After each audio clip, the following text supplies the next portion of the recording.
ನೀವು ಅವರನ್ನು ನೋಡಿದ್ದೀರಾ? ಇಲ್ಲ, ಅವರನ್ನು ನೋಡಿದ್ದೀರಾ? ಯಾರು ನೋಡಿಲ್ಲ. ಬಹಳ ಹೊತ್ತಾಯಿತು, ಎಲ್ಲೆಲ್ಲಿ ತಿರುಗಾಡಿದ ಬಂದಂತು ನಾನು. ನೀವು ನೋಡಿದ್ದೀರಾ? ಸಣ್ಣ ಸಣ್ಣ ಶಿಶು ನೋಡಿದ್ದೀರಾ? ನೀವು ನೋಡಿದ್ದೀರಾ?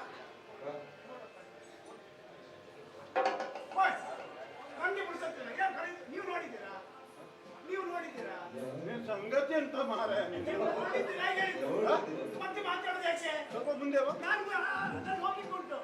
ನೀನು ಅವರನ್ನೇ ಅಂತ ಕೇಳು. ನಾನು ಹುಡುಕಾಡಿ ಬಂದದ್ದು. ಎಂತದು? ಶಿಶುವನ್ನು. ಮಗು ಇಲ್ವಾ? ಮಗು. ಶಿಶು ಮತ್ತು ಬಾಲೆ ಬಾಲೆ. ಶಿಶು ಮತ್ತು ಬಾಲೆ ಬಾಲೆ ಇಬ್ಬರಲ್ಲ, ಇಬ್ಬರು ಒಂದೇ ಒಂದೇ ಒಂದೇ ಅಂತೆ. ಹಿಂದೆ ಹೋಗುದಾಕು ಅಲ್ಲಿ ಇಲ್ಲಿ ಬರ್ಬೇಕಾ? ನೀವು ನೋಡಿದ್ದೀರಾ? ನೀನು ಶಿಶುಪಾಲನಿಗೆ ಹೇಳು. ಮಾತಾಡಲಿಕ್ಕೆ ನನಗೆ ಪುರ್ಸೊತ್ತಿಲ್ಲ. ಹೇಳು ಮಹಾರಾಯ. ಶಿಶುಪಾಲ ನಿನಗೆ ಪುರ್ಸೊತ್ತಲ್ಲ, ಈಗ ಅವರಿಗಿಲ್ಲ. ನಮಗೂ ಇಲ್ಲ, ಅವರಿಗೂ ಇಲ್ಲ. ಅವರಿಗೆ ಹೋಗ್ಲಿಕ್ಕೆ ಉಪಾಯ ಇಲ್ಲ. ಹೌದಲ್ಲ? ಆದ್ರಿಂದ ಕೂತ್ಕೊಂಡಿದ್ದಾರೆ. ಶಿಶುಪಾಲನನ್ನು ನೀವು ನೋಡಿದ್ದೀರಾ? ನೀನು ನೋಡಿದ್ದೀರಾ? ಅವರಿಗೆ ಮಾತಾಡ್ಲಿಕ್ಕೆ ಉಂಟು ನನಗೆ. ಹಾಗೆ ಶೈತ್ಯ ದೇಶ, ಶೈತ್ಯ ದೇಶ. ಇವತ್ತೇ ಸಿಗ್ಬೇಕಾ ನೀವು? ಶೈತ್ಯ ದೇಶ. ನಾನು ಇವತ್ತೇ ಬಂದದ್ದು. ನೀನು ಯಾವಾಗಲೇ ಬಂದ್ರೆ ಆಗ್ಲಿಕ್ಕಿಲ್ಲ, ಆಗಾಗ ಬರ್ತಿರ್ಬೇಕು. ಅಲ್ಲಲ್ಲ, ನಾವು ಅಲ್ಲಿಂದ ಕರ್ಕೊಂಡು ಬಂದಿದ್ದೇನೆ. ಶೈತ್ಯ ದೇಶ. ಶೈತ್ಯ ದೇಶ. ಹೌದೌದು, ಇದುವೇ. ಆಗ ಮತ್ತೆ ಹಿಂದೆ ಬಂದು ಮುಂದೆ ಹೋಗ್ಬೇಕಾ? ಇನ್ನು ನಾನು ಬಂದದ್ದು ಅವರು ಕಳಿಸಿದ್ದು. ಯಾರು? ಹಸ್ತಿನಾವತಿಯ ಪಕ್ಕ ಒಂದು ಇಂದ್ರಪ್ರಸ್ಥ. ಇಂದ್ರಪ್ರಸ್ಥ. ಧರ್ಮರಾಯ. ಇಂದ್ರಪ್ರಸ್ಥ ಅಲ್ವೋ? ಪ್ರಸ್ಥ ಅಂತ ಹೇಳು. ಧರ್ಮ ಅಜ್ಜ. ಧರ್ಮ ಅಜ್ಜ. ನೋಡು, ಅವರಿಗೆಲ್ಲ ಜೋರು ಹಸಿವೆ ಆಗ್ತದೆ. ಈಗ ಹೇಳ್ತಾರೆ ಅಲ್ಲ, ಹೋಗ್ತಾರೆ, ಬೇಗ ಕೊಡು. ಅದಕ್ಕೆ ನಾನು ಒಲೆ ತಂದಿದ್ದೇನೆ. ಅವರಿಗೆ ಹಸಿವೆ ಆಗುತ್ತದಲ್ಲ. ಒಳ್ಳೆ ಅಲ್ವೋ? ಒಲೆ ತಂದಿದ್ದೇನೆ. ಒಲೆ ತಂದಿದ್ದೇನೆ. ಅದನ್ನು ನೀವು ತಗೊಳ್ಳಿ. ಎಲ್ಲ ಗ್ರಾಚಾರ. ನೀನು ಕೊಟ್ಟರಲ್ವ ನಾನು ತಗೊಳ್ಳೋದು? ನಾನು ಕೊಡ್ತೇನೆ. ಒಳ್ಳೆ ತಂದಿದ್ದೇನೆ. ಇಲ್ಲಿ ಇಟ್ಟಿದ್ದೇನೆ.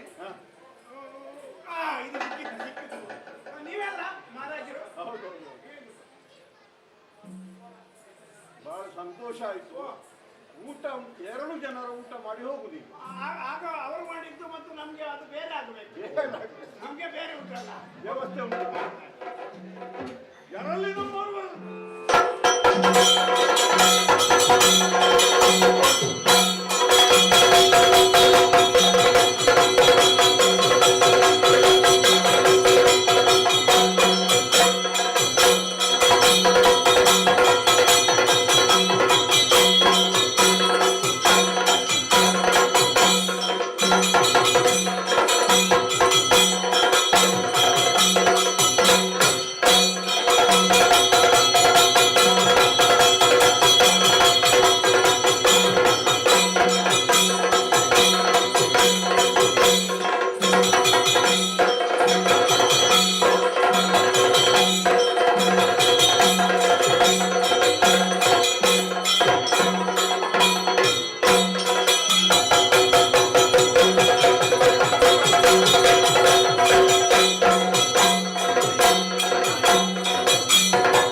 ಆಯಿತು. ರಾಜಸೂಯಾಧ್ವರವಂತೆ ಓಹೋ. ಪರಿಸಮಾಪ್ತಿಯ ವೇಳೆಯಂತೆ ನಾವೆಲ್ಲರೂ ಅಲ್ಲಿಗೆ ಹೋಗಿ ಅಲ್ಲಿ ಭಾಗಿಗಳಾಗಬೇಕು ಹೀಗೆನ್ನುವಂತಹ ಭಿನ್ನಹ ನಿಮ್ಮ ಅಭಿಪ್ರಾಯ ಏನು ಹೇಳಿ.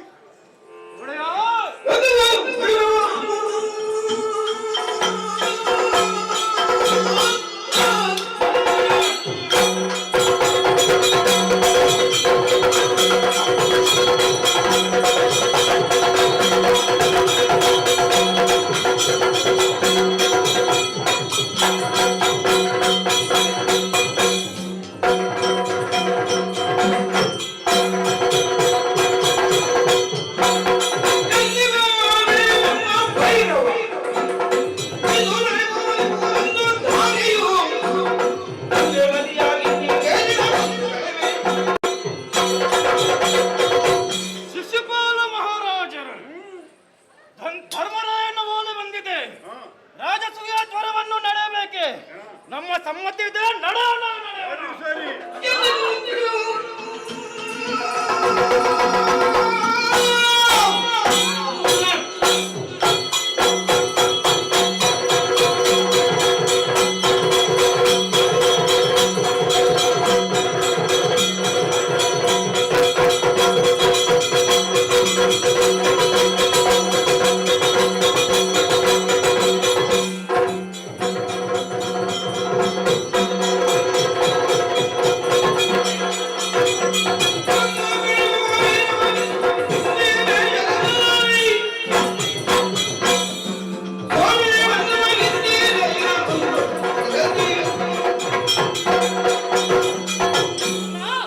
ಆಮಂತ್ರಣವನ್ನು ಕೊಟ್ಟಿದ್ದಾರನ್ನ ಮೇಲೆ ನಾವು ಅಲ್ಲಿಗೆ ಹೋಗಲೇಬೇಕು.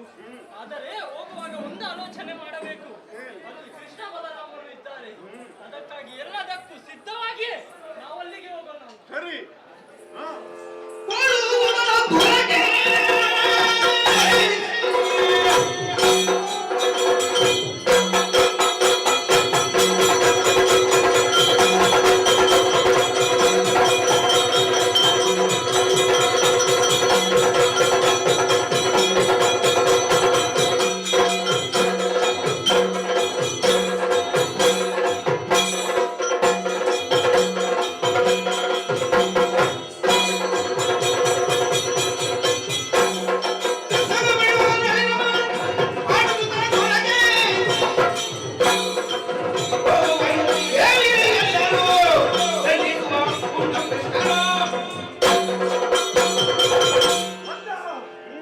ಧರ್ಮರಾಯನ ಓಲೆ ಬಂದಿದ್ದರಿಂದ ನಾವು ಒಟ್ಟಿಗೆ ಹೋಗೋಣ. ಸರಿ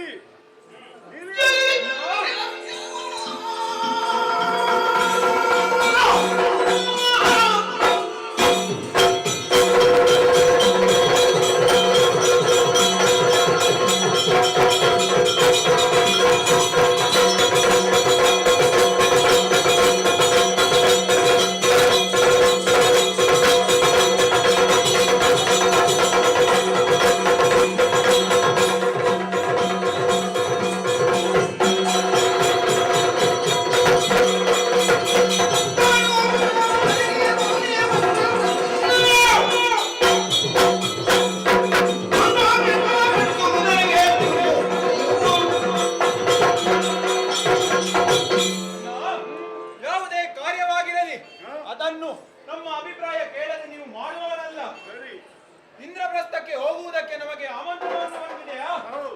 ನಾವು ಹೊರಡುವುದು ಸರಿ. ನಾನು ಸಿದ್ಧ. ಹಾ.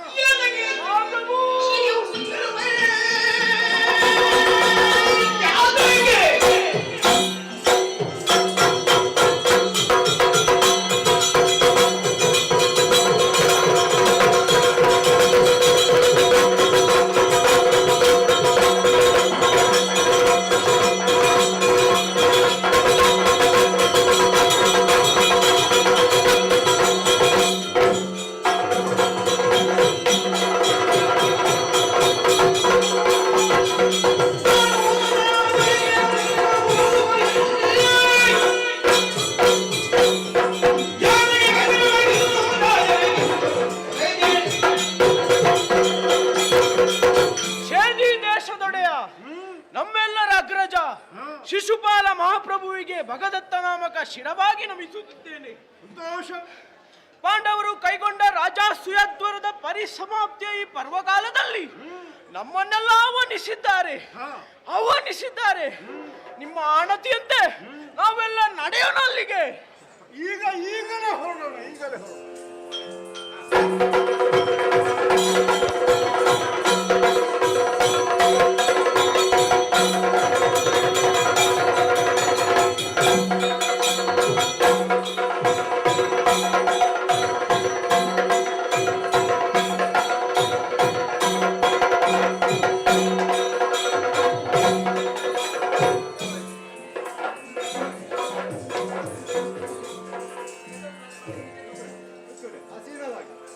ಎಲ್ಲಿ ಕೂತ್ಕೊಳ್ಳುವುದು ನೋಡಿ, ನೀವು ತೋರಿಸ್ಬೇಕಲ್ಲ. ಎಲ್ಲಿ ಎಲ್ಲಿ ಎಲ್ಲಿ ನೀವು ಅಲ್ಲಿ ಕೂತ್ಕೊಳ್ಳಿ.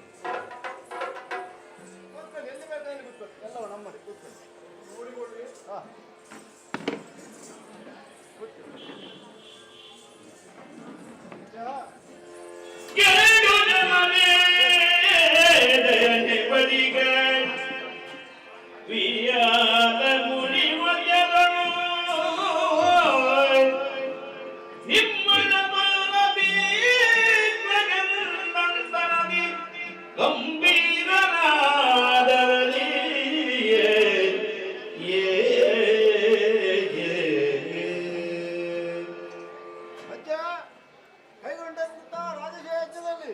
ಅಂತಿಮ ಘಟ್ಟದಲ್ಲಿ ನಾವಿದ್ದೇವೆ.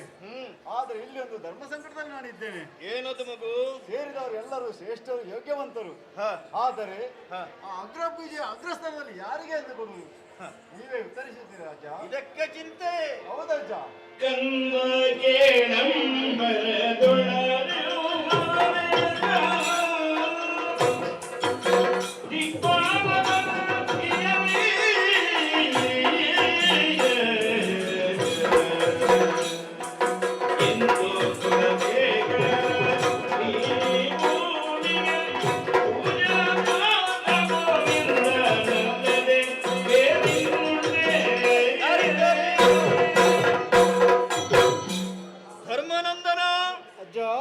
ಧರ್ಮ ಕೃತವನ್ನು ಕೈಗೊಂಡವನಿದ್ದೀಯಾ?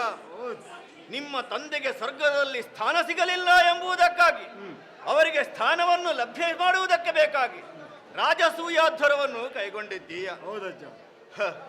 ಈ ರಾಜಸೂಯಾಧ್ವರಕ್ಕೆ ಅಗ್ರ ಪೂಜೆ ಅಗ್ರ ಪೀಠವನ್ನು ಯಾರಿಗೆ ಕೊಡುವುದು? ಇದ್ದವರೆಲ್ಲರೂ ಶ್ರೇಷ್ಠರು. ಧರ್ಮನಂದನ ಅಜ್ಜ, ಎಲ್ಲರಿಗೂ ಆಹ್ವಾನವನ್ನು ಕೊಟ್ಟಿದ್ದಿ. ಪ್ರತಿಯೊಬ್ಬರೂ ಆಗಮಿಸಿದ್ದಾರೆ. ಹಿರಿಯರು ಕಿರಿಯರು ಎಲ್ಲರೂ ಇದ್ದಾರೆ. ಸೇರಿದವರೆಲ್ಲರೂ ಗಣ್ಯಾತಿ ಗಣ್ಯರೇ, ಯೋಗ್ಯತೆವಂತರೇ. ಆದರೆ ಕೇವಲ ಯೋಗ್ಯತೆ ಅರ್ಹತೆ ಇದ್ದರೆ ಸಾಕಾಗುವುದಿಲ್ಲ. ಅದಕ್ಕೆ ಸಮಸ್ಯೆಯಲ್ಲಿದ್ದೆ ನಾನು. ಸಕಲ ಗುಣ ಸಂಪನ್ನನಾಗಿರಬೇಕು. ಅದಕ್ಕೆ ಬೇಕಾಗಿ ಈ ಸಭೆಯಲ್ಲಿ ನೋಡುವುದಿದ್ರೆ ಬೇರೆ ಯಾರಿಗೂ ಅಲ್ಲ, ಗೋಪಾಲಕೃಷ್ಣನಲ್ಲದೆ ಈ ಅಗ್ರಯ ಪೂಜೆಯನ್ನು ಕೈಗೊಳ್ಳುವುದಕ್ಕೆ ಬೇರೆ ಯಾರು ಅರ್ಹತೆಯನ್ನು ಪಡೆದಿಲ್ಲ. ಆದ್ದರಿಂದ ಆ ಗೋಪಾಲಕೃಷ್ಣನಿಗೆ ಅಗ್ರ ಪೂಜೆಯನ್ನು ಮಾಡಬೇಕು. ನಮ್ಮ ಸ್ವಾಮಿ. ಹೌದು. ಸಾದೇವ,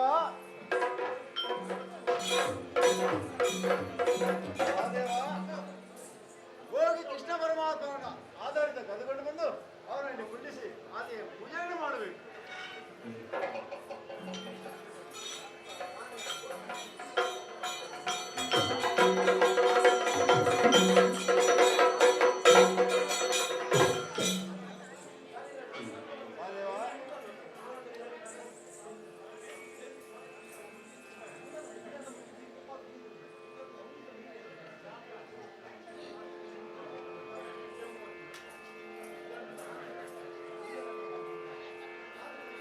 ಮಿತ್ರರೆಲ್ಲರೂ ನೋಡುತ್ತಲೀ ಇತರೆ ನೈಯನ ಕಾಡುತ್ತಲೀ ಮುದಿನರೆ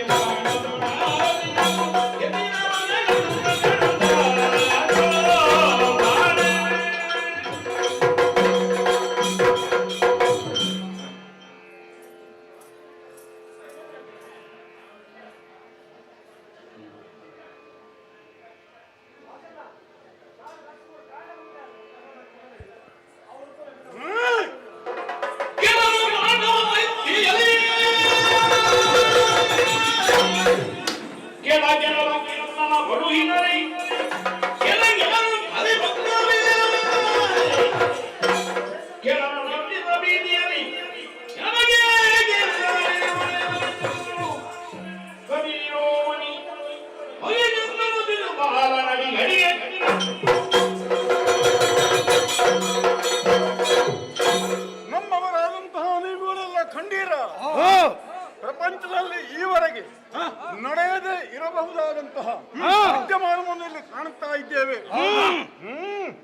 ಸಭೆಯನ್ನೊಮ್ಮೆ ನೋಡಿದಾಗ ನನಗೆ ಅನ್ನಿಸುವುದು ಕೆಲವರೆಲ್ಲ ಎದ್ದಿದ್ದಾರಲ್ಲ, ಯಾಕೆ ಎದ್ದಿದ್ದಾರೆ? ಯಾಕೆ? ಕೆಲವರೆಲ್ಲ ಕುಳಿತಿದ್ದಾರಲ್ಲ, ಯಾಕೆ ಕುಳಿತಿದ್ದಾರೆ? ಹೀಗೆ ನಾನು ತರ್ಕಿಸುವಾಗ ಕೆಲವರು ಪಾಂಡವ ಮೈತ್ರಿಯಲ್ಲಿ ಅವರ ಮಿತ್ರರು ಕುಳಿತುಕೊಂಡಿದ್ದಾರೆ. ಕೆಲವರು ಕೃಷ್ಣನ ಬಲುಹಿನಲ್ಲಿ ಅವನಿಗಾಗಿ, ಅವನ ಬಲುಹಿಗಾಗಿ. ಹೌದು. ಕೆಲವರು ಹರಿಯ ಪಕ್ಷದಲ್ಲಿ, ಅವನ ಪಕ್ಷದಲ್ಲಿ ಕೆಲವು ಮಂದಿ ಬಂದಿದ್ದಾರಲ್ಲ. ಕೆಲವರು ಅನುಚಿತದ ಭೀತಿಯಲ್ಲಿ ನಾವು ಎದ್ದು ಏನಾದರೂ ಮಾತನಾಡಿದೆವು ಅಂತಾದ್ರೆ ನಮ್ಮ ತಲೆ ಹೋದಿತ್ತು ಅಂತ ಭೀತಿಯಲ್ಲಿದ್ದಾರೆ. ಮತ್ತೊಂದು ವರ್ಗ ಉಂಟು ಇಲ್ಲಿ. ಇದು ನಮಗೆ ಏಕೆ ಅಂದ್ರೆ ಅದರ ಅರ್ಥ ಏನು? ಇದೆಲ್ಲ ನಮ್ಗೆ ಹೇಳಿಸಿದಲ್ಲ, ಬೇಡ. ಏನಾದ್ರೂ ಅಲ್ಲಿ ಉಂಟಲ್ಲ ಒಳಗೆ, ಅಲ್ಲಿ ತಿಂದು ಹೋಗುವಂತ ಒಂದು ವರ್ಗ ಉಂಟು ಇಲ್ಲಿ. ನಿಮ್ಮನ್ನು ನಾನು ಪ್ರಶ್ನಿಸುವುದು, ಯಾವುದೇ ಸಭೆಯಲ್ಲಿ ಅನ್ಯಾಯ ಆಗುದಿದ್ದರೆ ನೀವು ಖಂಡಿಸಬೇಕು, ಇಲ್ಲ ಸಭೆ ಬಿಟ್ಟು ಎದ್ದು ಹೋಗ್ಬೇಕು. ನಮಗೆ ಯಾಕೆ, ನಮಗೆ ಬೇಡ ಅಂತ ಕುಳಿತುಕೊಳ್ಳುವ ಹಾಗಿಲ್ಲ. ನಿಮ್ಮೆಲ್ಲರ ಮುಖವಾಣಿಯಾಗಿ ನಾನೇ ಪ್ರಶ್ನಿಸುತ್ತೇನೆ. ಇವನನ್ನು ಕುಳ್ಳಿರಿಸಿದ್ಯಾರು? ಸಹದೇವ.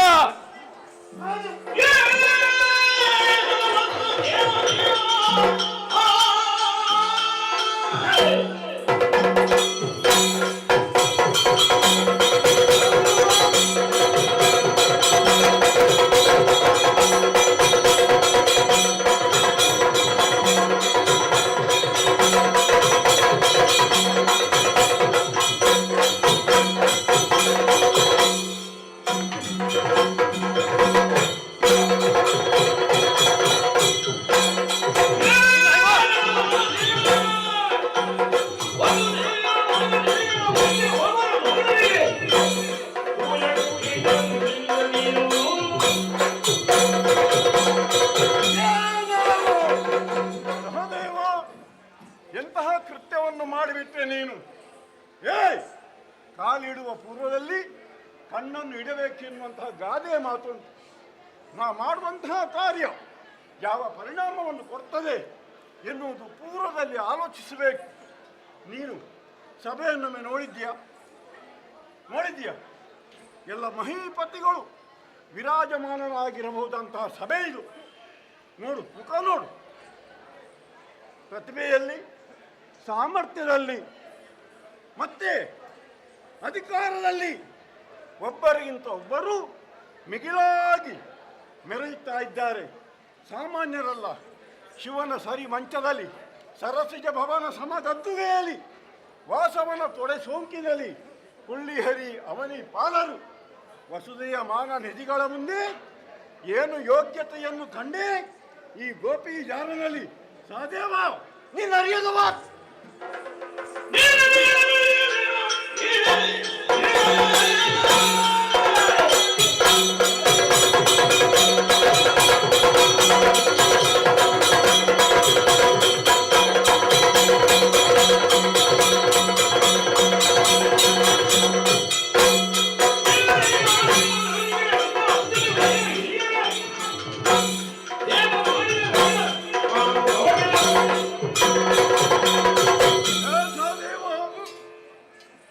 ನಿನ್ನ ಅಯ್ಯನಿಗೆ ಸ್ವರ್ಗದಲ್ಲಿ ಸ್ಥಾನಮಾನ ಇಲ್ಲ ಎನ್ನುವ ಕಾರಣಕ್ಕಾಗಿ ನಾರದರು ಹೇಳಿದ್ದಾರಂತ ಹೇಳಿ ಈ ಅದ್ದವರನ್ನು ಮಾಡುವುದಕ್ಕೆ ನೀವು ಮುಂದಾದದ್ದು ಹೌದಲ್ವೋ? ಅಲ್ಲಿ ಸ್ಥಾನಮಾನ ಸಿಕ್ಕುವುದಕ್ಕೆ ಸಾಧ್ಯ ಉಂಟಾ? ಚಕ್ರವರ್ತಿಯಾಗಿ ಮೆರೆದಂತಹ ವ್ಯಕ್ತಿ ಪಾಂಡು ಚಕ್ರವರ್ತಿ, ಅಲ್ಲಿ ಅವನಿಗೆ ಸ್ಥಾನಮಾನ ಸಿಗಬೇಕಿದ್ರೆ ಇಲ್ಲಿ ಯಾರಿಗೆ ಗೌರವ ಕೊಡಬೇಕು? ಒಬ್ಬ ಅರಸ ಶ್ರೇಷ್ಠನಿಗೆ ಕೊಡಬೇಕು. ಹಾಗಿದ್ದರೆ ಮಾತ್ರ ಅಲ್ಲಿ ಅವನಿಗೆ ಸ್ವರ್ಗ ಸಿಗುವುದಕ್ಕೆ ಸಾಧ್ಯ. ಇವನಿಗೆ, ಈ ಕೃಷ್ಣನಿಗೆ, ಇವನಿಗೆ ಈ ಪೀಠವನ್ನು ಕೊಟ್ಟು ಕೆಟ್ಟು ಬಿಟ್ಟೆ ಅಲ್ಲ ನೀನು. ಯಾರು ಹೇಳಿದ್ರು? ವಿದ್ಯಾವಂತರಾದಂತ ಅಜ್ಜಯ್ಯ ನಮ್ಮನ್ನು ಹೇಳಿದ್ರು.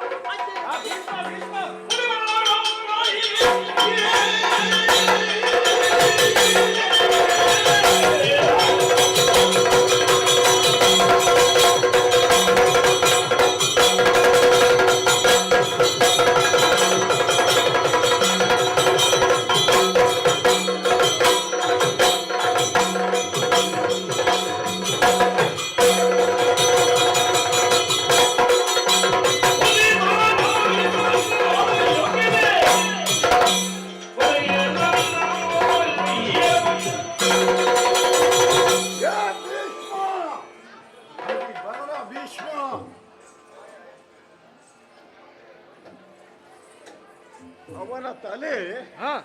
ಕಾಡ್ತಾ ಉಂಟು. ಮುದುಕ ನಾಡು ಬೇಕು ಬೇಕಂತ ಹೇಳ್ತಾ ಉಂಟು. ಒಬ್ಬೆ ಹೊಡಿದರೂ ಕೇಳುವುದಿಲ್ಲ ಅವನು. ಹಾ, ನಾಡು ಹೋಗು ಹೋಗು ಅಂತ ಹೇಳ್ತಾ ಉಂಟು. ಏ ಭೀಷ್ಮ, ಏ ಕೊಡ ಮುಗಿತಾನೆ, ಎಂತಹ ತೀರ್ಮಾನ ಕೊಟ್ಟು ಬಿಟ್ಟೆ ನೀನು. ಹೌದೇನೋ? ಇಂತಹ ಸಭೆಯಲ್ಲಿ ನೀನು ಒಂದು ವ್ಯಕ್ತಿಯನ್ನು ನಿರ್ಣಯ ಮಾಡುವಾಗ ಯಾವ ಮಾನದಂಡವನ್ನು ಅನುಸರಿಸಿದ್ದಿ? ನಿನ್ನಲ್ಲಿ ಕೇಳ್ತಾ ಇದ್ದೇನೆ. ಇವನು ಹಿರಿಯ ಅಂತ ಹೇಳಿ ತೀರ್ಮಾನ ಮಾಡಿದೀಯಾ? ಹಿರಿಯನಾದರೆ ಅವನ ಅಪ್ಪ ವಸುದೇವ ಇದ್ದಾನೆ. ಗುರು ಅಂತ ತೀರ್ಮಾನ ಮಾಡಿದೀಯಾ? ಆಚಾರ್ಯ ದ್ರೋಣರು ಕೃಪರಿದ್ದಾರೆ ಈ ಸಭೆಯಲ್ಲಿ. ಋತ್ವಿಜರು ಅಂತ ತೀರ್ಮಾನ ಮಾಡಿದ್ಯಾ? ವೇದವ್ಯಾಸರಿಗಿಂತ ಮಿಗಿಲಾದ ಋತ್ವಿಜರು ಯಾರಿದ್ದಾರೆ? ಹಾಗಿದ್ದರೆ ಪರಾಕ್ರಮಿ ಕೃಷ್ಣ ಅಂತ ತೀರ್ಮಾನ ಮಾಡಿದ್ಯಾ? ಓ, ಅಲ್ಲಿ ಆಚಾರ್ಯ ಅಶ್ವತ್ಥಾಮ ಇದ್ದಾರೆ, ಅವರಿಗೆ ಕುಳ್ಳಿರಿಸಬಹುದಿತ್ತು. ಭೂಪತಿ ಅಂತ ತೀರ್ಮಾನ ಮಾಡಿದ್ಯಾದರೆ ದೃಪದ ಭೂಪತಿ ಇದ್ದಾನೆ, ಅವನಿಗೆ ಸರಿ ಮಿಗಿಲೆನಿಸಿದ ಅನೇಕ ಭೂಪತಿಗಳು ಮಾತ್ರವಲ್ಲ ನಾವು ಕೂಡ ಇದ್ದೇವೆ. ನಮ್ಮನ್ನೆಲ್ಲ ಬಿಟ್ಟು ಕಡೆಗಣಿಸಿ ಇವನಿಗೆ ನೀನು ಈ ಅಗ್ರಪೂಜೆಯನ್ನು ಕೊಡುವಂತ ವ್ಯವಸ್ಥೆ ಮಾಡಿದ್ಯಲ್ಲ ಭೀಷ್ಮ. ಏನು ತಪ್ಪು ನಿನಗೆ? ಭೀಷ್ಮ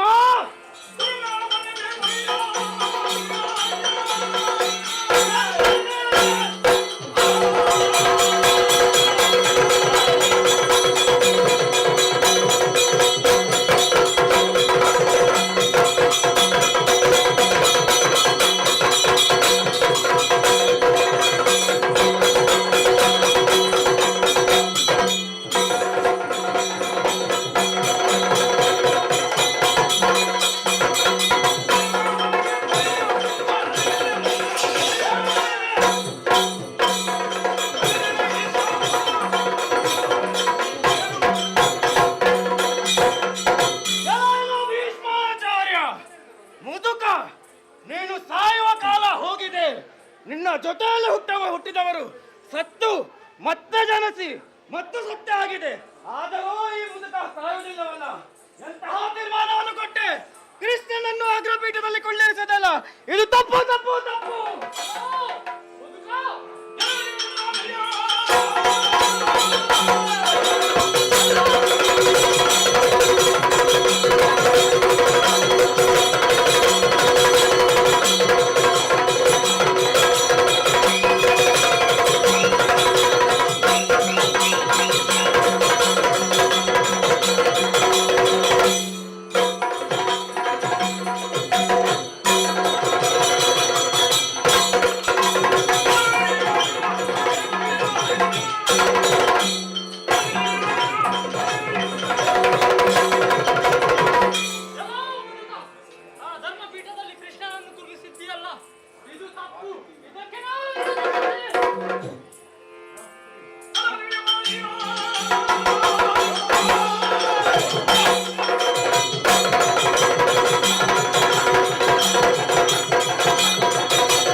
ನಾವೆಲ್ಲ ಇಷ್ಟೆಲ್ಲ ಜನ ಇದ್ದರು ನಮ್ಮನ್ನು ಬಿಟ್ಟು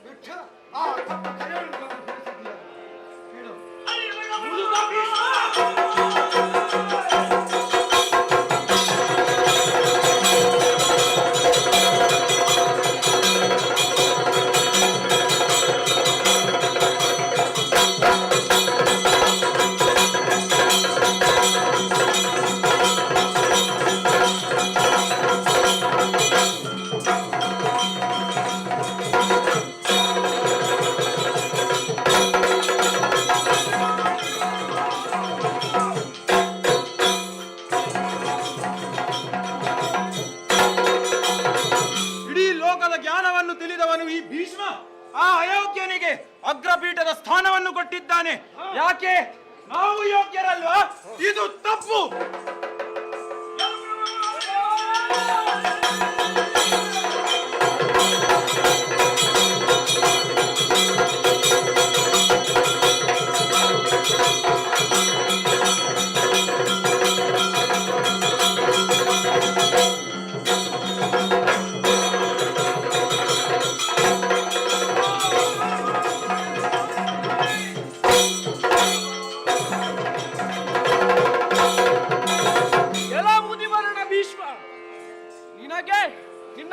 ಮಾತ್ರ ಬೆಳೆದದ್ದು. ನಿನ್ನ ಮೆದುಳು ಸರಿ ಕೆಲಸ ಮಾಡುವುದಿಲ್ಲ. ಈಗ ನಿನ್ನ ಮಾತಿಗೆ ಏನು ಬೆಲೆ ಇಲ್ಲ. ಅವನಿಗೆ ಕಿವಿಯೂ ಕೇಳುವುದಿಲ್ಲ, ಅವನಲ್ಲಿ ಮಾತನಾಡುವ. ಎಲ್ಲ ತಿರುಗು ಅವನೇ.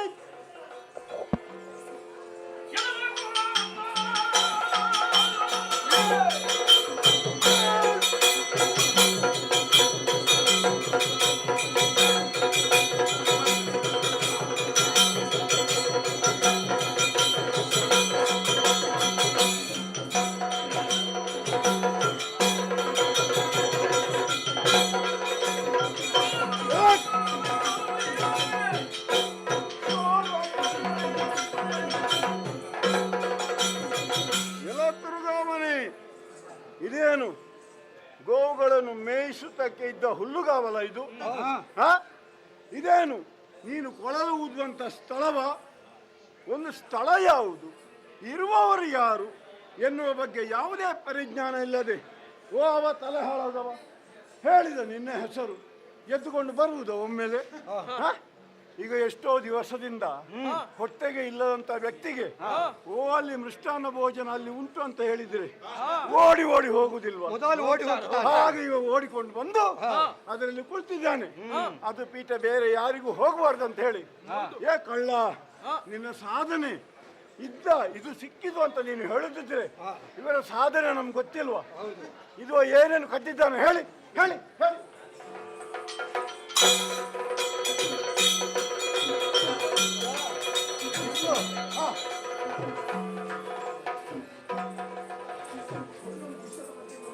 ಏ ನಾರಿ ಚೋರ!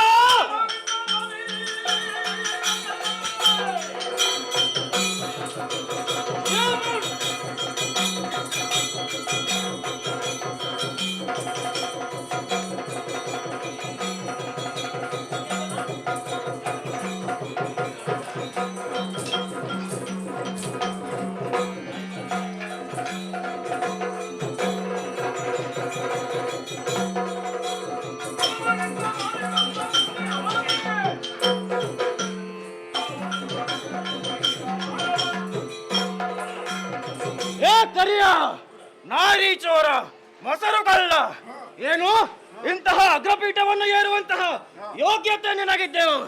ಎದ್ದೇಳು, ಅಲ್ಲಿ ಕುಳಿತುಕೊಳ್ಳುವಂತಹ ಯೋಗ್ಯತೆ ನಮ್ಮಣ್ಣನಾದಂತಹ ಶಿಶುಪಾಲನಿಗೆ ಏಳು ಏಳು.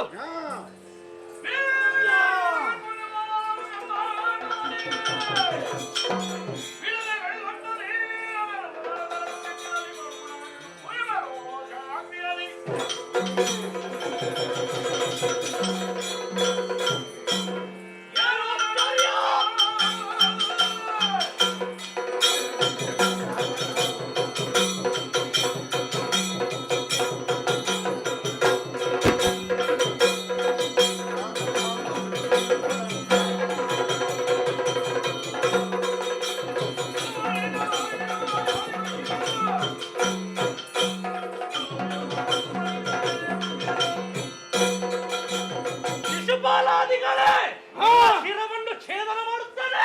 ಬಂದೆ ಬಂದೆ.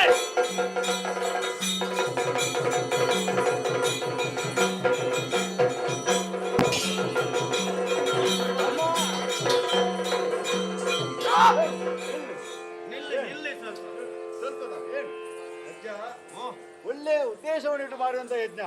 ಇವರಲ್ಲಿ ಈ ತರ ಜಗಳವನ್ನು ಮಾಡಿದರೆ ಹೇಗೆ ಸಫಲತೆ ಹಾಗೂ ಹೇಗೆ ಯಶಸ್ವಿಯನ್ನು ಕಾಣುವುದು ಅಜ್ಜ? ಮಗು, ಒಂದು ಕಾರ್ಯಕ್ರಮವನ್ನು ಮಾಡುವುದು ಅದೆಷ್ಟು ಕಷ್ಟ ಎಂಬುದನ್ನು ಇವು ತಿಳಿಯಬೇಕು. ಕಾರ್ಯಕ್ರಮ ಮಾಡುವುದು ಬಹಳ ಕಷ್ಟ, ಆದರೆ ಕಾರ್ಯಕ್ರಮದ ಮಧ್ಯೆ ಬಂದು ಹೀಗೆ ಉಪದ್ರ ಕೊಟ್ಟು ಆ ಕಾರ್ಯಕ್ರಮವು ಯಶಸ್ವಿ ಆಗದಂತೆ ಮಾಡುತ್ತಾರಲ್ಲ. ಈಗ ಹೇಳುವುದೇನು ಇವರು? ಕೃಷ್ಣನು ಅರ್ಹನಲ್ಲ ಎಂಬುದಾಗಿ. ಕೃಷ್ಣನ ಬಗ್ಗೆ ಇವರಿಗೆ ಏನಾದ್ರೂ ಗೊತ್ತಿದೆ? ತಿಳಿಯುವುದಿಲ್ಲ. ಅದಕ್ಕೋಸ್ಕರ ಈ ಹಿಂದೆ ನಡೆದಂತಹ ಕತೆ, ಕಳೆದ ಕಲ್ಪದಲ್ಲಿ ಲಯವಾದಂತಹ ಬ್ರಹ್ಮಾಂಡವನ್ನು ಪುನರಪಿ ರಚಿಸುವುದಕ್ಕಾಗಿ ಆದಿಮಾಯು 3 ಮೂರ್ತಿಗಳನ್ನು ಸೃಷ್ಟಿ ಮಾಡಿದರು.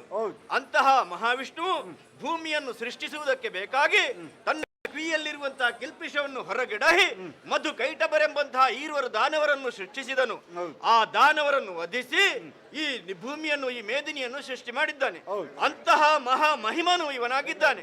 ಮಾತ್ರವಲ್ಲದೆ ಅವನಿಗೆ ಕೊಟ್ಟಂತಹ ಶಾಪವನ್ನೇ ವರದೋಪಾದಿಯಲ್ಲಿ ಬಳಸಿಕೊಂಡಿದ್ದಾನೆ. 8 ಅವತಾರಗಳನ್ನು ಎತ್ತಿದ್ದಾನೆ. ಇದು ತಮಾಸುರನ್ನು ವಧಿಸುವುದಕ್ಕಾಗಿ ಅವನು ಎತ್ತಿದಂತಹ ಮತ್ಸ್ಯಾವತಾರ, ಧರೆಯನ್ನು ಉದ್ಧರಿಸುವುದಕ್ಕಾಗಿ ಕೂರ್ಮಾವತಾರ, ಹಿರಣ್ಯಾಕ್ಷನನ್ನು ಕೊಳ್ಳುವುದಕ್ಕಾಗಿ ಆ ವರಾಹ ಅವತಾರ, ಹಾಗಾದರೆ ಹಿರಣ್ಯಕಶ್ಯಪನ್ನು ಕೊಲ್ಲುವುದಕ್ಕಾಗಿ ನರಸಿಂಹಾವತಾರ, 21 ಬಾರಿ ಭೂಪ್ರದಕ್ಷಿಣೆ ಮಾಡಿ ದುಷ್ಟ ಕ್ಷತ್ರಿಯರನ್ನೆಲ್ಲ ನಾಶ ಮಾಡುವುದಕ್ಕಾಗಿ ಪರಶುರಾಮ, ಬಲಿ ಚಕ್ರವರ್ತಿಯನ್ನು ಪಾತಾಳಕ್ಕೆ ತಳ್ಳುವುದಕ್ಕಾಗಿ ವಾಮನನಾಗಿ ಅವನು ಅವತರಿಸಿದ್ದಾನೆ. ಹಾಗೆಯೇ ರಾವಣಾದಿ ಕುಂಭಕರ್ಣಾದಿಗಳನ್ನು ವಧಿಸಿ ಲೋಕದಲ್ಲಿ ಧರ್ಮಸ್ಥಾಪನೆ ಮಾಡುವುದಕ್ಕೆ ಬೇಕಾಗಿ ಶ್ರೀರಾಮನಾಗಿ ಅವನು ಅವತಾರವೆತ್ತಿದ್ದಾನೆ. ಈಗ ದೇವಕಿಯ ಗರ್ಭದಲ್ಲಿ 8ನೆಯ ಕಂದನಾಗಿ ಹುಟ್ಟಿದ್ದಾನೆ. 8ನೆಯ ನಂಟನ್ನು ಇವನು ಇಟ್ಟಂತಹ ಇವನ ಮಾವನನ್ನೇ ಕೊಂದಿದ್ದಾನೆ. ಅವರಿಗೆ ಬೆಂಗಾವಲಾಗಿ ಬಂದಂತಹ ಸಕಲ ದುಷ್ಟರನ್ನು ವಧಿಸಿದ್ದಾನೆ. ಪ್ರತಿಯೊಂದು ಕ್ಷೇತ್ರದಲ್ಲಿ ವಿಷಯದಲ್ಲೂ ನಾವು ಚರ್ಚಿಸಿದರೆ ಶ್ರೀಕೃಷ್ಣನಿಗೆ ಇವತ್ತಿಗೆ ಹರಿಕತೆ ಸಾಕು. ಮುಗಿಸು ಇವನ ತಲೆ ನೋಡಿ. ಬಾ, ಬಾ, ಬಾ.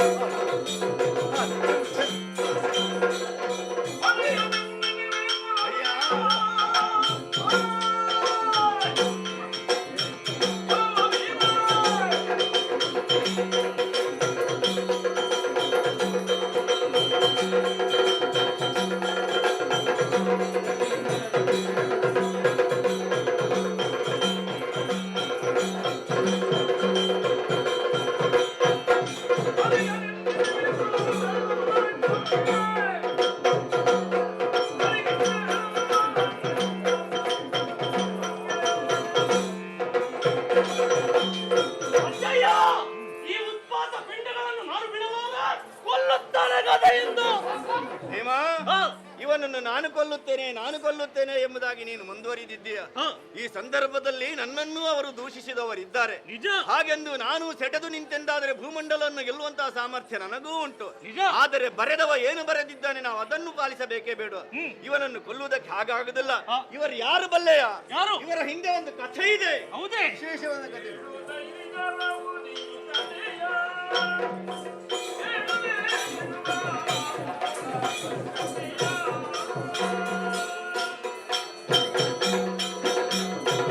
ಅಯ್ಯೋ, ಈ ಹಿಂದೆ ವೈಕುಂಠದಲ್ಲಿ ದ್ವಾರಪಾಲಕರಾದಂತಹ ಜಯ ವಿಜಯರು ಶ್ರೀಹರಿಯ ದರ್ಶನಕ್ಕಾಗಿ ಬಂದಂತಹ ಸನತ್ಸುಜಾತ, ಸನತ್ಕುಮಾರ ಮುಂತಾದ ಋಷಿಮುನಿಗಳನ್ನು ತಡೆದು ನಿಲ್ಲಿಸಿದರಂತೆ.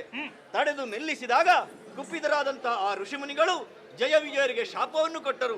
ನೀವು ಭೂಲೋಕದಲ್ಲಿ ದಾನವರಾಗಿ ಜನಿಸಿ ಎಂಬುದಾಗಿ, ದುಷ್ಟರಾಗಿ ಜನಿಸಿ ಎಂಬುದಾಗಿ. ಆ ಸಂದರ್ಭದಲ್ಲಿ ಅವರು ನೇರವಾಗಿ ಶ್ರೀಮನ್ನಾರಾಯಣನ ಬಳಿಗೆ ಹೋದಾಗ ಶ್ರೀಮನ್ನಾರಾಯಣನ ಸನತ್ಕುಮಾರ, ಸನತ್ಸುಜಾತರನ್ನೇ ಕರೆಸಿ ಕೇಳಿದನಂತೆ, ಇದಕ್ಕೆ ಪರಿಹಾರ ಏನು ಎಂಬುದಾಗಿ. ಆಗ ಅವರೇ ಹೇಳಿದರಂತೆ, ಇವರು ಪುನರಪ್ಪೆ ಈ ವೈಕುಂಠದಲ್ಲಿ ಜಯ ವಿಜಯರಾಗಿ ದ್ವಾರಪಾಲಕರಾಗಿ ಇರಬೇಕಿದ್ರೆ ಇವರು 7 ಜನ್ಮಗಳ ಪರ್ಯಂತ ಧರ್ಮ, ನ್ಯಾಯ, ನೀತಿಯಿಂದ ಇದ್ದುಕೊಂಡು ಸನ್ಮಾರ್ಗದಲ್ಲಿ ನಡೆದುಕೊಂಡು ಶ್ರೀಹರಿಯ ಪಾದವದ ಸೇವೆಯನ್ನು ಮಾಡಿಕೊಂಡು 7 ಜನ್ಮದ ನಂತರ ಕಳೆದು ಆಮೇಲೆ ಬಂದರೆ ಜಯ ವಿಜಯರಾಗಿ ವೈಕುಂಠದಲ್ಲಿ ಇರಬಹುದು ಎಂಬುದಾಗಿ. ಇಷ್ಟು ಸಮಯವನ್ನು ಕಳೆಯಲು ಸಾಧ್ಯವಿಲ್ಲ, ಯಾವುದಾದರೂ ಬೇರೆ ದಾರಿಯನ್ನು ಸೂಚಿಸು ಎಂದಾಗ ಇವರು ಹೇಳಿದರಂತೆ, 3 ಜನ್ಮಗಳಲ್ಲಿ ದುಷ್ಟರಾಗಿ ಹುಟ್ಟಿ ಪಂಚಮಹಾಪಾತಕಗಳನ್ನು ಮಾಡಿ ದುಷ್ಟರಾಗಿ ಮೆರೆದು ಅಧರ್ಮದಿಂದ ತಾಂಡವವನ್ನಾಡಿ ಆ ಹರಿಯಿಂದಲೇ ಹತರಾಗಿ ಒಂದು ವೇಳೆ ನೀವು ಬಂದಿದ್ದೇ ಹೌದಾದರೆ ನಿಮಗೆ ಜಯ ವಿಜಯರಾಗಿ ಇಲ್ಲಿ ವೈಕುಂಠದಲ್ಲಿ ನಿಲ್ಲುವುದಕ್ಕೆ ಅವಕಾಶ ಸಿಗಬಹುದು ಎಂಬುದಾಗಿ ಈ ಜಯ ವಿಜಯರು ಅದನ್ನೇ ಪಾಲಿಸಿದರಂತೆ. ಈ ಹಿಂದೆ ಹಿರಣ್ಯಕಶ್ಯಪವಾಗಿ ಮೊದಲನೆಯ ಜನ್ಮವನ್ನು ಇವರು ಪಡೆದಿದ್ದಾರೆ. ಅವರನ್ನು ವರಾಹನಾಗಿ, ನರಸಿಂಹನಾಗಿ ಶ್ರೀಹರಿಯೇ ಸಂಹರಿಸಿದ್ದಾನೆ. ಆಮೇಲೆ ರಾವಣ ಕುಂಭಕರ್ಣನಾಗಿ ಹುಟ್ಟಿದರಂತೆ. ಆ ಸಂದರ್ಭದಲ್ಲಿ ಶ್ರೀರಾಮಚಂದ್ರನಾಗಿ ಹರಿಬಂದು ಅವರನ್ನು ವಧಿಸಿದ್ದಾನೆ. ಇದು ಇವರಿಗೆ 3ನೇ ಜನ್ಮ. ಈ ಜನ್ಮದಲ್ಲಿ ಶಿಶುಪಾಲ ದಂತವಕ್ರರಾಗಿ ಹುಟ್ಟಿದ್ದಾರೆ. ಇವರನ್ನು ಬೇರೆ ಯಾರಾದರೂ ಕೊಲ್ಲುವುದಕ್ಕೆ ಸಾಧ್ಯವಿಲ್ಲ. ಹಾಗಂತ ಇವರನ್ನು ಕೊಲ್ಲುವುದಕ್ಕಾಗಿ ಇವರ ಹಿಂದೆಯೂ ಒಂದು ವಿಶೇಷವಾದಂತಹ ಕಥೆ ಇದೆ. ಅದು ಏನು ಅಂತ ಹೇಳಿದ್ರೆ, ಅಯ್ಯ, ಈ ಶಿಶುಪಾಲನ ಜನ್ಮವಾಗುವಂತಹ ಸಂದರ್ಭದಲ್ಲಿ ಅವನು ವಿಕಾರನಾಗಿ ಹುಟ್ಟಿದ್ದನಂತೆ. ಹುಟ್ಟುವಾಗ 3 ಕಣ್ಣುಗಳು ಅವನಿಗೆ, ಹಾಗೂ ತೋಳುಗಳು, ಅಧಿಕವಾದಂತಹ ತೋಳುಗಳು. ಈ ಹೊತ್ತಿನಲ್ಲಿ ದುಃಖದಲ್ಲಿರುವಂತಹ ಸಂದರ್ಭದಲ್ಲಿ ತನ್ನ ತಾಯಿಯು ದುಃಖದಲ್ಲಿರುವಾಗ ನಾರದ ಮಹರ್ಷಿಗಳ ಆಗಮನವಾಯಿತಂತೆ. ಆ ಸಂದರ್ಭದಲ್ಲಿ ನಾರದ ಮಹರ್ಷಿಗಳು ಹೇಳಿದಂತಹ ಸಂದರ್ಭದಲ್ಲಿ ಅವರೊಂದು ಉಪಾಯವನ್ನು ಕರುಣಿಸಿದಳು. ಯಾರೆಲ್ಲ ಈ ಮಗುವನ್ನು ನೋಡುವುದಕ್ಕಾಗಿ ಇಲ್ಲಿಗೆ ಬರುತ್ತಾರೋ ಪ್ರತಿಯೊಬ್ಬರ ಕೈಯಲ್ಲಿ ಆ ಮಗುವನ್ನು ಕೊಡು. ಯಾರ ಕೈಗೆ ಮಗುವನ್ನು ನೀನು ಕೊಡುತ್ತೀಯೋ ಆ ಸಂದರ್ಭದಲ್ಲಿ ಆ ಮಗುವಿನ ವಿಕಾರ ರೂಪ, ಅರ್ಥಾತ್ ಆ ಒಂದು ಅಧಿಕವಾದಂತಹ ಕಣ್ಣು ಹಾಗೂ ಅಧಿಕವಾದಂತಹ ತೋಳುಗಳು ಮಾಯವಾಯಿತು ಎಂದಾದರೆ ಅವರಿಂದಲೇ ಇವನಿಗೆ ಹತರಾಗುತ್ತಾರೆ ಎಂಬುದಾಗಿ ಹೇಳಿದಂತೆ. ಒಂದು ಸಲ ಕೃಷ್ಣನು ಈ ಕ್ಷೇತ್ರಕ್ಕೆ ಬಂದಂತಹ ಸಂದರ್ಭದಲ್ಲಿ ತನ್ನ ತಾಯಿ ಮಗುವನ್ನು ಕೃಷ್ಣ ಕೈಯಲ್ಲಿ ಕೊಟ್ಟಾಗ ಅವನದ್ದಾದಂತಹ ವಿಕಾರ ಸ್ವರೂಪವು ಕಳೆದು ಒಳ್ಳೆ ಆಕಾರದಿಂದ ಬೇಕಾದಷ್ಟೇ ಅವಯವಗಳನ್ನು ಪಡೆದುಕೊಂಡು ಇವರು ಹುಟ್ಟಿದ್ದಾರೆ. ಆ ಸಂದರ್ಭದಲ್ಲಿ ಅವಳ ತಾಯಿಗೆ ಒಂದು ಸಂತೋಷವೂ ಆಯಿತು, ತಕ್ಷಣವೇ ದುಃಖಕ್ಕೂ ಒಳಗಾದಳು.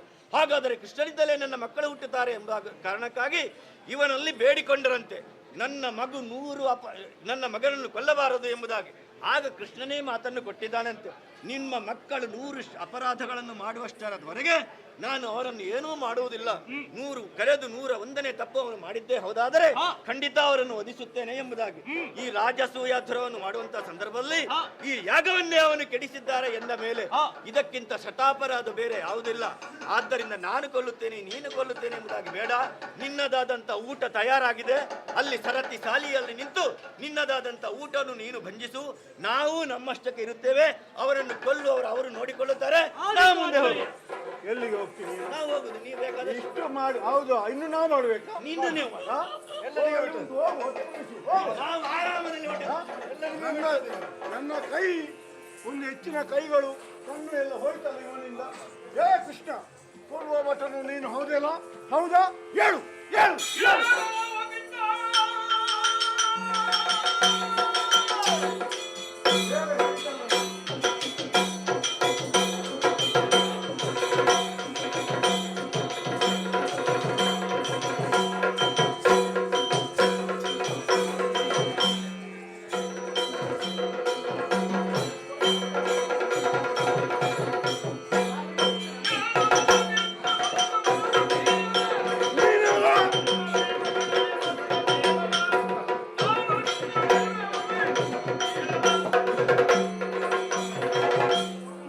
ಕೈಗಳು, ಕಣ್ಣು, 2 ಕೈಗಳು ಹೆಚ್ಚಿನವು ನನಗೆ. ಅದು ನಿನ್ನ ವಿಶ್ವರೂಪ ಇದ್ದದ್ದು. ಹಾ, 3ನೇ ಕಣ್ಣು ಪರಮೇಶ್ವರನಿಗೆ ಸಮಾನನಾಗಿದ್ದೆ. ನಿನ್ನ ದಿವ್ಯತೆ ಅದು.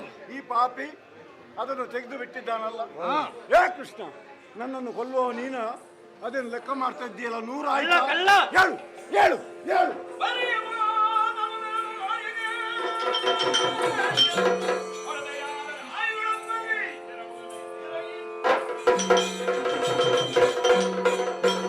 ಸಭಿಕರೆಲ್ಲರೂ ಹೆದರುವಂತಹ ಅಗತ್ಯವಿಲ್ಲ. ಈ ದುರುಳರಿಗೆ ಸರಿಯಾದಂತಹ ಶಿಕ್ಷೆಯನ್ನು ನಾನು ಮಾಡುತ್ತೇನೆ. ಬನ್ನಿ ಮುಂದೆ.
ಕಲ್ಲ, ಹಾಲು ಕಲ್ಲ, ಹಾಲು ಮಾರುವವರ ಸೀರೆ ಕಳ್ಳ. ಎಲ್ಲ ಕೃಷ್ಣ, ಏನು? ಗುಡ್ಡ ಗಾಡಿನಲ್ಲಿ ಧನುಕರುಗಳನ್ನು ಮೇವು ತಿನ್ನಿಸಲು ಕರೆದುಕೊಂಡು ಹೋದ ಹಾಗೆ ಯುದ್ಧ ಎಂದು ಭಾವಿಸಿದೆಯಾ? ಎತ್ತಿದ ಕತ್ತಿಂದ ನಿನ್ನ ಕತ್ತನ್ನೇ ತುಂಡು ಮಾಡುತ್ತೇನೆ. ನಿನ್ನ ಸಾಮರ್ಥ್ಯ ಏನು ಅಂತ ನನ್ನನ್ನು ತೋರಿಸುವ.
ರಣಹೇಡಿ, ಏನು? ನಾಟಕಿ, ಮೋಸಗಾರ, ನಿನ್ನತ್ರ ಕಾದವನನ್ನು ಕಾಣಲಿಕ್ಕೆ ನಾನಿದ್ದೇನೆ. ಬಾ ಮುಂದೆ.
ಏನು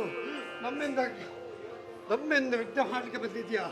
ಈಗ ಒಳ್ಳೆ ಮಾತಿನಿಂದ ಹೇಳ್ತೇನೆ, ಇಲ್ಲದ್ರೆ ತನ್ನ ತಲೆಯನ್ನು ಕಳಿತೇನೆ. ನಿನ್ನ ತಲೆ ನಾನು ಕಡಿಯುವುದಿಲ್ಲ, ಮುಂದೆ.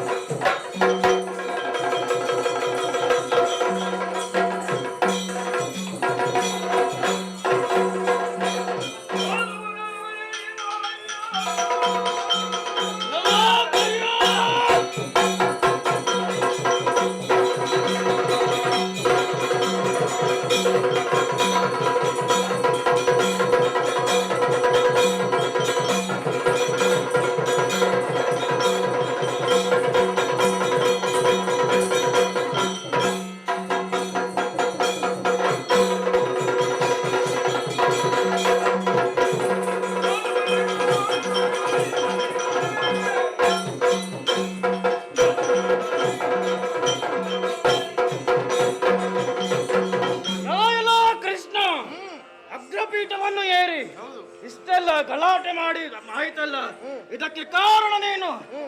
ಅದಕ್ಕಾಗಿ ಬಂದೆ, ನಿನ್ನಗೆ ಪ್ರಸಾದ ನಾನು ಕೊಡ್ತೇನೆ, ಬಾ.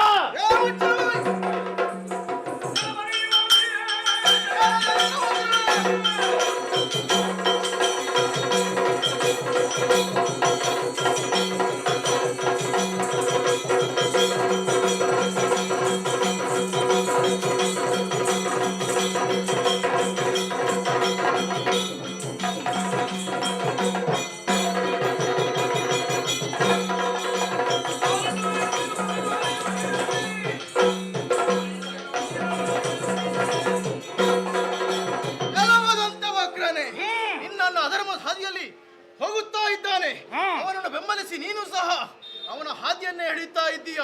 ಒಳ್ಳೆ ಕಾರ್ಯಕ್ರಮ ಆಗುತ್ತಾ ಇತ್ತು. ನೀವು ದುರುಳರು ಬಂದು ಕೆಡವಿದ್ದೀರಾ.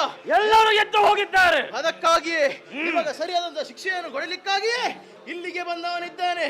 ಧೈರ್ಯವಿದ್ದರೆ ಮುಂದೆ ಬಾ.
ನಿನ್ನನ್ನು ಕಾಯ್ತಾ ಇದ್ದವ ನಾನು. ನನಗಾಗಿ ಗೊತ್ತಾದಂತಹ ನಿಶ್ಚಯವಾದಂತಹ ರುಕ್ಮಿಣಿಯನ್ನು ಮದುವೆಯಾದಂತಹ ಕಳ್ಳ ಅಪಹರಿಸಿ ಮದುವೆಯಾಗಿದ್ದೆ. ಆ ಹಾಗೆಯೂ ಇದೆ, ಈ ಹಾಗೆಯೂ ಇದೆ. ತಾನು ಕಳಿತೆಂದು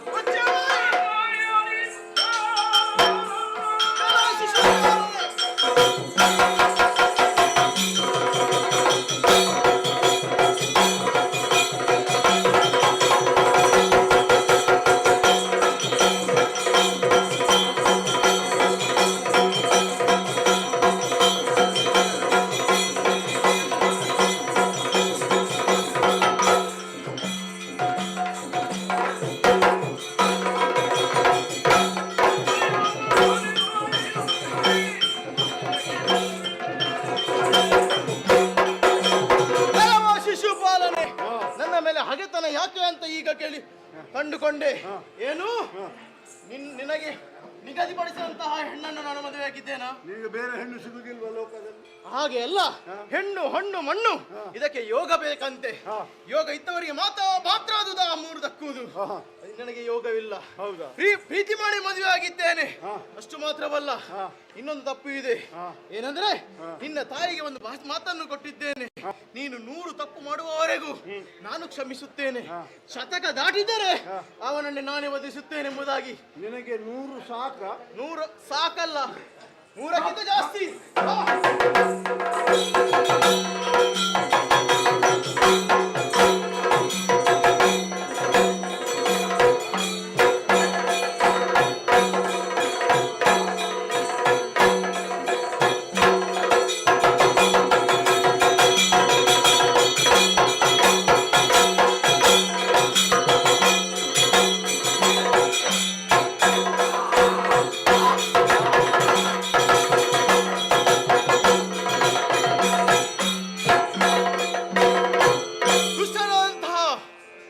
ಶಿಶುಪಾಲ ತಂತ್ರವಕ್ರರಿಗೆ ಸರಿಯಾದಂತಹ ಶಿಕ್ಷೆಯನ್ನು ನೀಡಿದ್ದೇನೆ. ರಾಜಸೂಯದ್ವಾರದಂತಹ ಈ ಕಾರ್ಯಕ್ರಮವನ್ನು ನೋಡಿದಂತಹ ಎಲ್ಲರಿಗೂ ಮಂಗಳವಾಗಲಿ ಎನ್ನುವಂತೆ ಈ ಪುಣ್ಯ ಕಥಾ ಭಾಗಕ್ಕೆ ಮಂಗಳವನ್ನು ಬೇಡುವರೆ. ಭದ್ರಂ ಶುಭಂ ಮಂಗಳಂ.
ಪತ್ರಕರ್ತರ ಕರ್ನಾಟಕ ಸಂಘದ ಪರವಾಗಿ ತಮಗೆಲ್ಲರಿಗೂ ಧನ್ಯವಾದವನ್ನು ಅರ್ಪಿಸ್ತಾ ಇದ್ದೇನೆ. ಈ ಕಡೆ ತನಕ ತಾವೆಲ್ಲರೂ ಸಹಕಾರ ಕೊಟ್ಟು ಕಾರ್ಯಕ್ರಮವನ್ನು ಚೆಂದ ಕಾಣಿಸಿಕೊಟ್ಟಿದ್ದೀರಿ. ಅದಕ್ಕೆ ನಿಮಗೆ ಪುನರಪಿ ನಾನು ಧನ್ಯವಾದ ಹೇಳುತ್ತಾ, ಇನ್ನು ಮುಂದೆಯೂ ನಾವು ಮಾಡುವಂತಹ ಕಾರ್ಯಕ್ರಮಗಳಿಗೆ ನಾವು ಸದಾ ಬಂದು ಸಹಕರಿಸಬೇಕಾಗಿ ತಮ್ಮಲ್ಲಿ ನಮ್ರತೆಯಿಂದ ವಿನಂತಿಸಿಕೊಳ್ತೇನೆ. ಧನ್ಯವಾದ.